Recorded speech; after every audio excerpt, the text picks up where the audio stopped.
5181. That's 352-629-5181. That's 352-629-5181. ABC Frederick's Appliance. Thank you very much. 23 minutes before 10 o'clock. It's a nice looking day, really. And it's a little cool out there. This is the kind of day if you have a hot air balloon, go hot air balloon flying. That's what I always heard. I'm not a hot air balloon guy. I wouldn't know. But I've always heard that on a cool day is a good day to take a hot air balloon because I guess the hot air works better on a cold day. It takes you up quicker or higher or something. I don't know. Makes sense. I've always wanted to do that, though. Doing a hot air balloon ride. Yeah, it looks like fun. All right.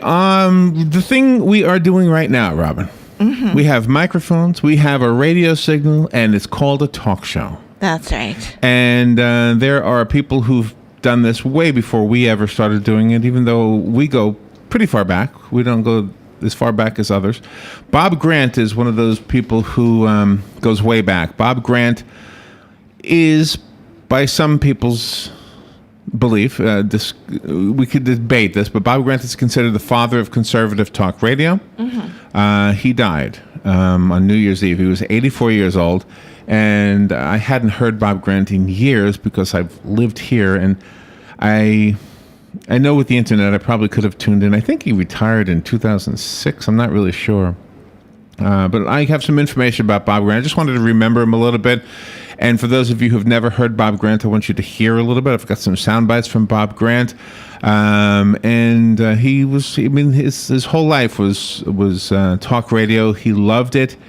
My little story connection with this is that when I was a kid growing up in New York, I would listen to WABC radio out of New York City. It was a music station. I'm guessing we all had our favorite music station. At one time, this radio station was a very popular music radio station in Ocala. It was before WOCA. It was called WWKE. Yep. WTMC, another popular music station. The third station in town was WMOP, and it, I believe, focused mostly on country music. I know it did when I was here, but I don't know what it did back in the 60s. But anyway, so everything changes, and when WABC changed from a music station to a talk station, I was so disappointed. It was like, you've got to be kidding. No more music. It's all gone, and it was a sad thing until I started listening to it and liked it, and found myself sometimes angry at the guy talking on the radio, sometimes intrigued, sometimes just simply curious or laughing. It depends on who it is. Bob Grant is one of those guys who you would find yourself agreeing with a lot, or at least I did, disagreeing with sometimes, laughing with sometimes, and I really only heard him when I was up in New York. I don't know that he was networked or syndicated in any way, but I'll have that information for you in the course of this next 20 minutes or so. So let's just remember Bob Grant. Robin, had you ever heard of him, first of all? No, I never have. Widely credited with inventing the conservative talk radio format, died at the age of 84. He lived in Toms River, New Jersey. He passed away New Year's Eve, according to the Branchburg Funeral Home, which is handling the arrangements. I don't even know if he's been buried yet. Grant began his career as a talk show host in 1970 when he joined WMCA, this is also a New York station, and quickly bucked the liberal slant of many of the other hosts. Oh, well, good for him. Back in those days, the liberal host was the more common host. He was one of the first to kind of buck that. He's described as a gravel-voiced talker.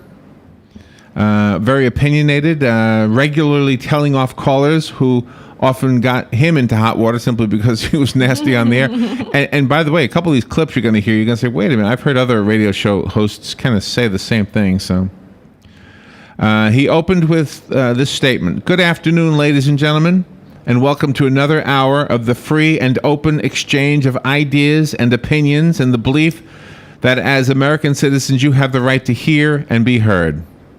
I like it. So that was the bottom line. He slammed uncouth politicians as craven bootlickers. He once said of the second coming of Jesus, quote, "He's not coming back. Look, I don't believe he's coming back. I think that's a myth, and I say it." That was his belief, not mine. Grant routinely signed off with the chant, "Get Gaddafi," in a taunt at Libyan dictator Muammar al-Gaddafi. In 1973, he called Representative Benjamin Rosenthal of New York a coward for canceling an appearance on his show, Oh, leading Rosenthal to complain to the Federal Communications Commission. The case went to the U.S. Court of Appeals and was ultimately thrown out after a judge decided that Grant had offered Rosenthal equal time. Grant left WMCA in 1977 to work for WOR, which was another New York radio station, but was fired for controversial remarks he made in 1979. A caller phoned into the radio show saying he was upset with a woman who was blaming the police for what happened to her sons. The woman was the public relations director or community relations director for WCBS News Radio. And then he says, I stupidly asked the caller if he knew how she got that job. The caller said he didn't know, and I promptly arrogantly said, I will tell you, she passed the gynecological and pigmentation test. That's how. WOR was forced to fire him, even though he had given the radio station the biggest overnight ratings they had ever had. so he's kind of like pre-Howard Stern. He is pre-Howard Stern. And here's the thing. Howard Stern has often been less than complimentary to other radio hosts, often not, I don't know if it's ego or if it's whatever, but he often doesn't say kind things. But he was kind to Bob Grant and in fact called him when he found out, called him on the air when he found out that he was retiring and expressed his surprise that Bob Grant was retiring. He returned to WMCA in 1980, where his producer was Steve Malzberg, and now host of the Steve Malzberg Show on Newsmax TV. He says, Malzberg says, I grew up listening to Bob Grant, and the job he had was a dream come true for him. I bet. So, Yeah.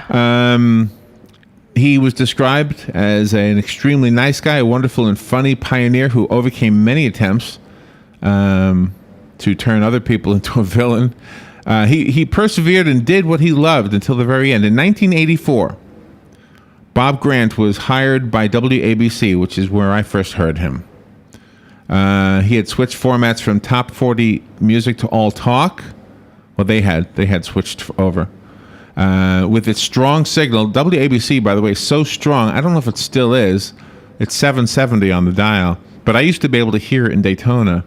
Oh, wow. When I was on the interstate for some reason, and then I couldn't hear it here, and it had to be at night, of course. Oh, and it came down the East Coast then, since you're I guess so. Daytona, And WLS out of Chicago also would make its way here. What was that, 680 on the dial, 660, something I like that? can't recall.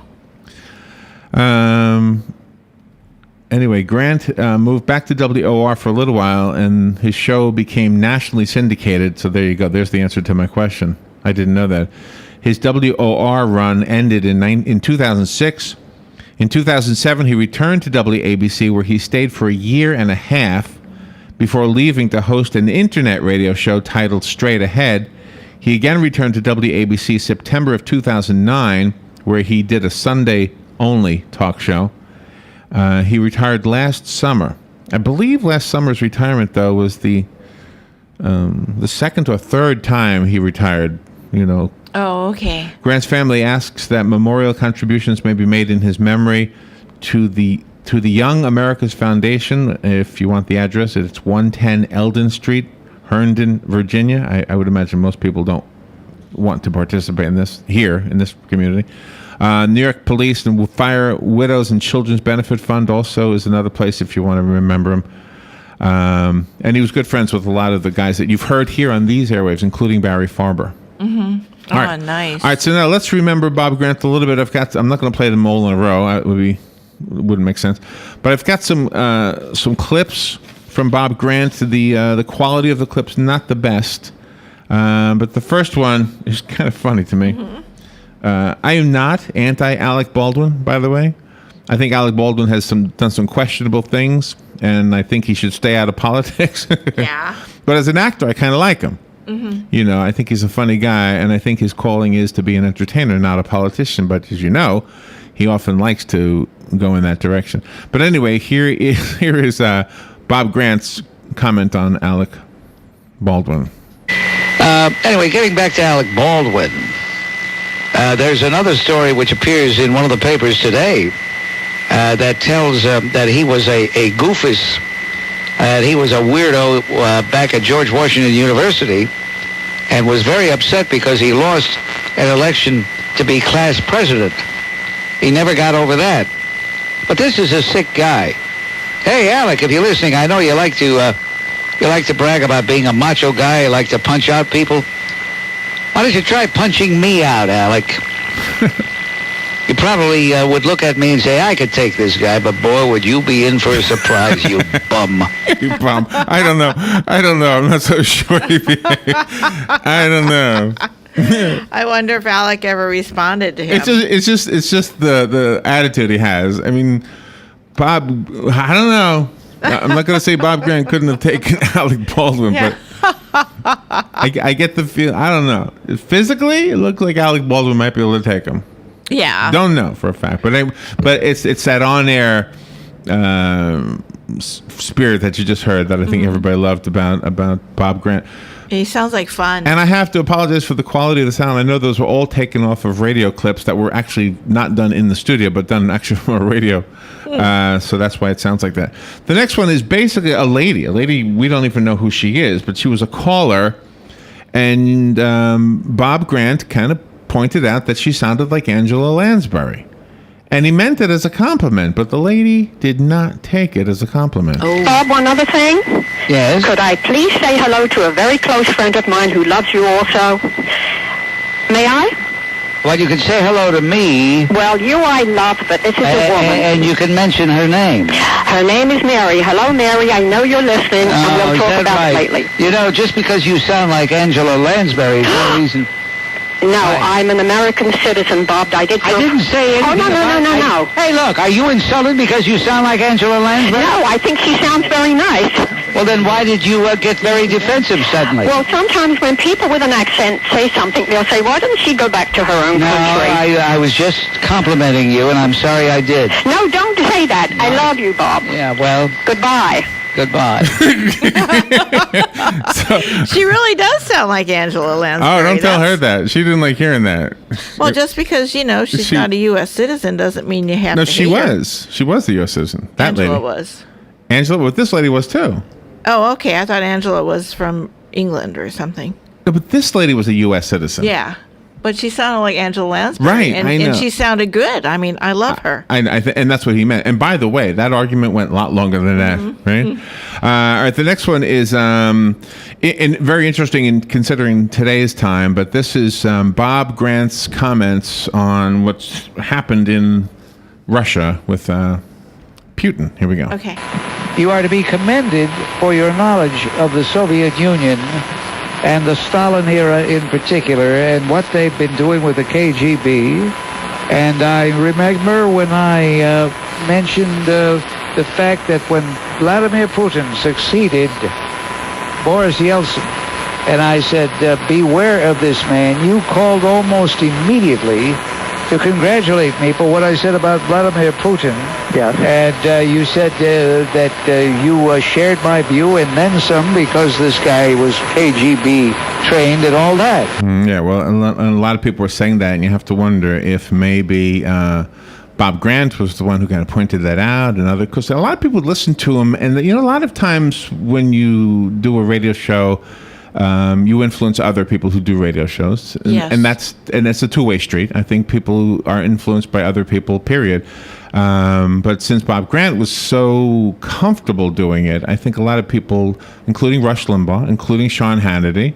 By the way, Sean Hannity broadcast from the same studios as Bob Grant. Oh, okay. That I did not know. At least for part of his stint, and I believe Rush Limbaugh did also before moving down to South Florida. I believe so. Oh, okay. And taking nothing away from any of the other conservative talk show hosts who followed in his steps, but clearly, and I don't know because I don't listen to them anymore because we don't have them on the air, and I don't think Mike Huckabee was as keenly a part of that whole radio family, I mean, I loved Mike Huckabee when he was on, and we met him a couple times, and he was really nice, and spoke to him on the air a couple times. Yeah, but he was kind of like an outsider coming into the radio world. doing a radio show. And not that there's anything wrong with that. It's just that I don't think he was part of that same group like Bob Grant and Rush and Sean. Yeah. And even, the guy, Levin. I can't remember the guy up in New York. And who's the guy that does the morning show on WABC now? I always forget his name. The guy who started the Berets.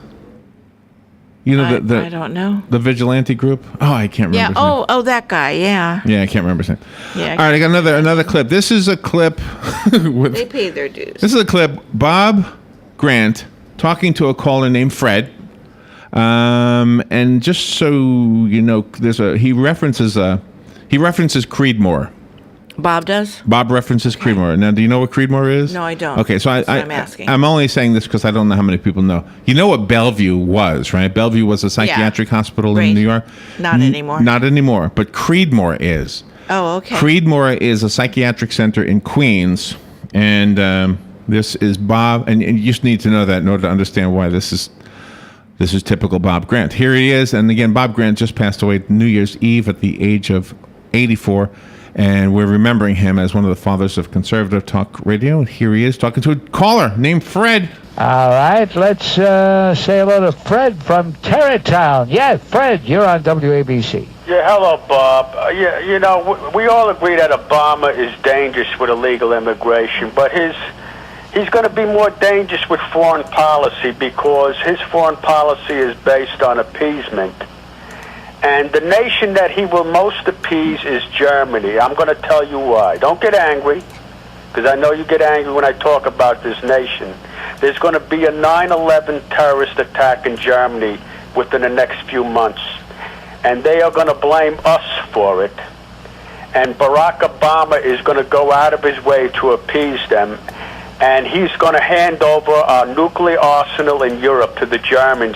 They're going to say they need that nuclear arsenal to protect themselves. Listen. That's coming, Bob. Hey, Fred, It is I'm very tolerant, but, you cross the line. You belong in Creedmoor. You really do, Fred. I don't say that out of meanness, no animus, but you really belong in Creedmoor. Okay.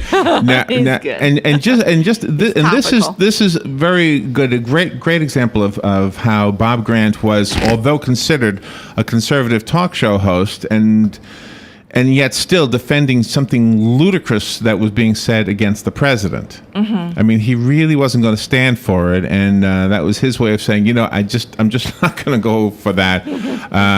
So anyway, that was another clip from Bob Grant.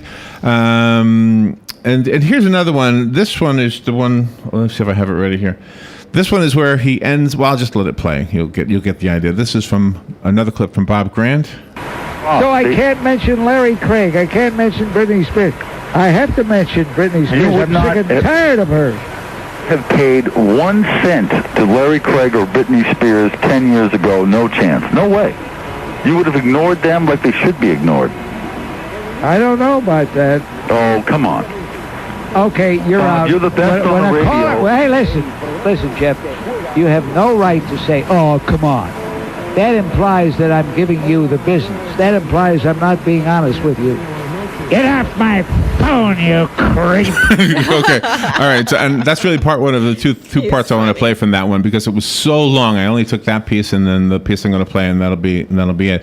But I wanted to tell you this: that when he was so adamant about being genuine and being himself and not worrying a whole lot about in advance about what a person was calling about. Now, in his show, he had call screeners, which pretty much, if you're in a big market, you have to. I mean, we probably should have screeners, but we don't. Buddy uses screeners. Yeah. We don't use them because it's always been, it's kind of family here. You can call in and get on the air, and if you're saying something we really wish you weren't saying, we'd say, come on, get off the phone and whatever. We'll just politely say goodbye. Exactly. But to be told that you're not genuine, that you're scripted, in fact. Mm-hmm. And this caller was saying, you mentioned Britney Spears. You would never have mentioned Britney Spears 10 years ago. You've lowered your standards. You're talking about pop culture. You should be talking about the stuff that's important to us. And then his thing was, No, you're wrong. I would talk about anything that I felt like I wanted to talk about. It doesn't always have to be, super important to what's going on in the world. It's okay once in a while to talk about, cupcakes. Yeah. You don't always have to talk about steak and potatoes. That's what we do. And so, we talk Very about cupcakes eclectic, and you steak. and So here's the last clip I have, and this is the second part, actually, of him being insulted by this caller who implied that he was scripted and he had changed his standards. And so here's the second part of this. He's just trying to make a point that he does not use a script. So I can't mention Larry Craig. I can't mention Britney Spears. Oh, wait a minute. That was the same one. I'm sorry. I put the wrong one in there. Let me put the next one in here. All right, here. This is the one I wanted to play for you. Ladies and gentlemen, one thing you can take to the bank. One thing you can take to the bank. This station that I'm on right now does not tell anybody what to talk about. They want the person to be themselves, because if they're not themselves, who'd want to listen? You want to listen to somebody reading a script? So when this guy says, you're being scripted, and I tell him I'm not, and then he says, oh, come on. I'm offended because he's saying by the expression, oh, come on, that he doesn't believe me.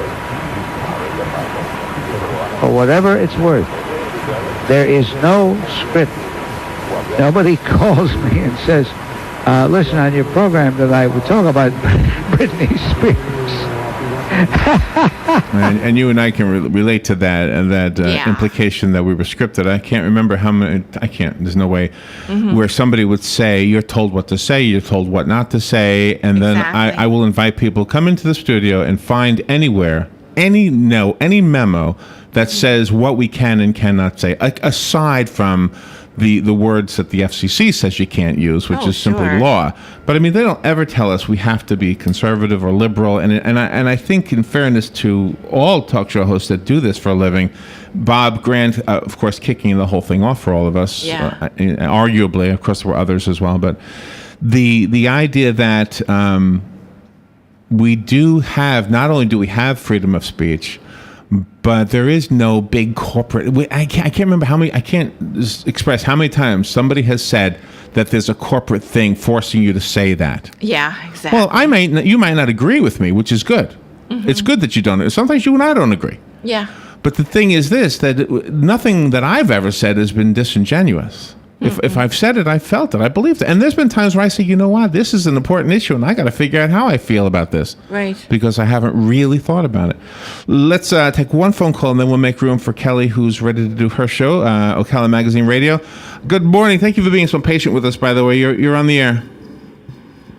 Oh, good morning, Larry and Robin. It's Lauren. Oh, thank you so much for doing that little review. Really like an honor to Bob Grant, really. I mean, in the New York market, man, he was really an icon. And if there's one phrase I think that might sum it up for him, one of the things would be, told it like it was. And you had mentioned another fella, is the Guardian Angel, Curtis Lewa. Thank you. Oh, that's the name. You. Okay. Yeah, with the Red Berets and a lot of like you too. All of like these talk show people. Gosh, they just know know so much about so many things and. I would love when Bob Grant would say to people at the end when, they were just talking nonsense and didn't know their facts, he'd say, get off my phone, and he just, Yeah, exactly. Just amazing. So thank you for that segment. Thank you. Well, thank you. I appreciate that, Lauren. Yeah, and hopefully there were others who remembered Bob Grant. If nothing else, you just learned about a guy who you didn't know about. And you probably could see some similarities in some of the talk show hosts and some of the way that it's done. All right, let's move out. That was fun. I'm glad everybody seemed to enjoy that one. We will take a little break. Kelly Hart is up next with Ocala Magazine Radio. Thank you, Robin. Ocala's information station, 1370 WOCA. Ocala. ABC News Now, I'm Karen Chase. Snowplows and salt spreaders are still on the job, working the roads from the Midwest to the Northeast to try to keep up with the massive snowfall from a huge storm system. In some spots, high winds are blowing it back on the roads. More than 4,000 flights have been affected. It's back to waiting for rescue for 52 scientists and tourists who thought they were on their way home yesterday after being